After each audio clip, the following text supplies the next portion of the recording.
Hi everyone, we are going to do another G question. This was from the August 26, 2001 9 a.m. test, and we're going to do question number 8. It's looking at acid-base indicators. So they gave you two statements, just so you know, the answer on the actual test was number 2.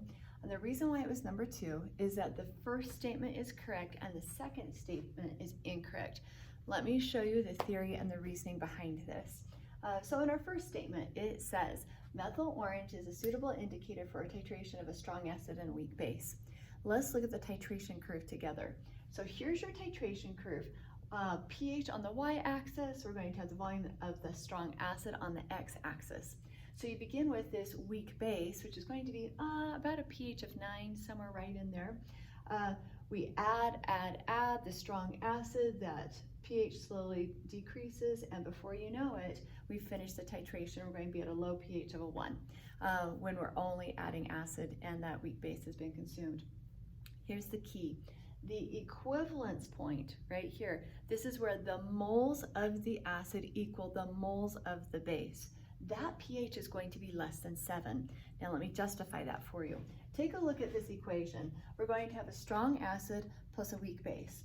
Well, the strong acid is going to produce this conjugate base. It will donate the hydrogen, and you're left with an anion. So like if this was hydrochloric acid, HCl, it would donate the hydrogen, and you're left with a chloride ion.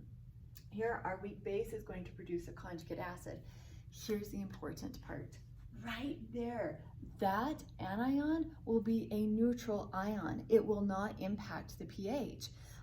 All ions that come from strong acids or strong bases, so when the strong acid ionizes, that strong base dissociates, they always produce, you ready, a neutral ion. They will not change the pH of the solution.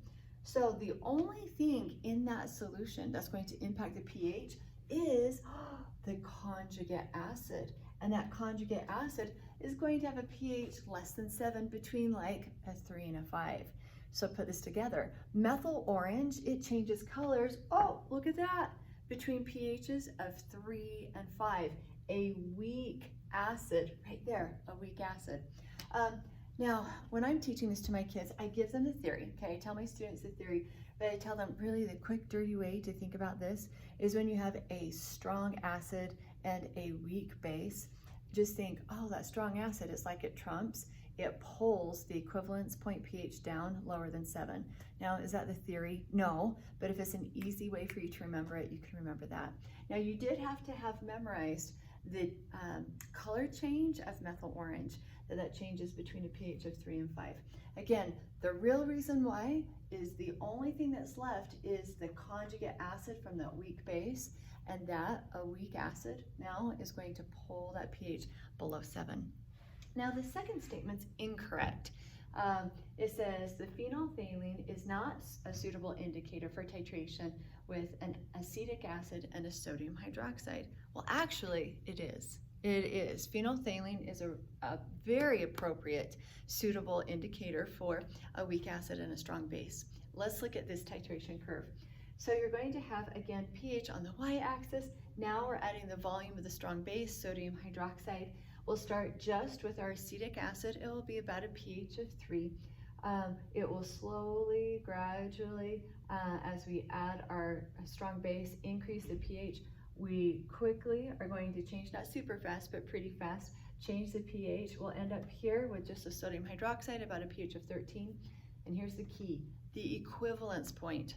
This again is where the moles of the acid equal the moles of the base. That will be above 7. It will be a pH greater than 7. Here's why.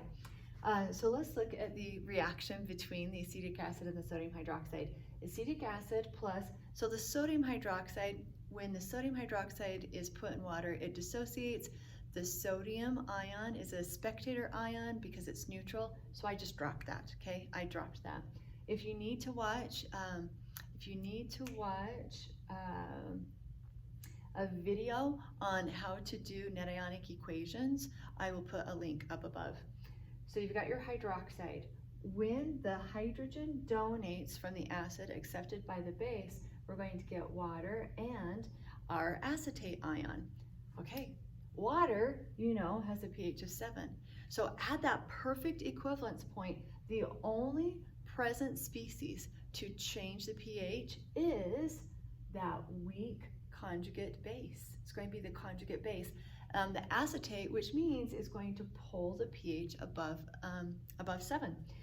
Check this out. Phenolphthalein, it changes color between pHs of 8 and 10. So perfect. When we have that beautiful equivalence point, moles of acid equal moles of base. So those have perfectly, completely reacted. All you have in the solution is water and that acetate ion, which is slightly basic, so it pulls the pH above a 7. Nice. Well, I'm so proud of you. Good luck on your test, and good job working so hard. Thanks.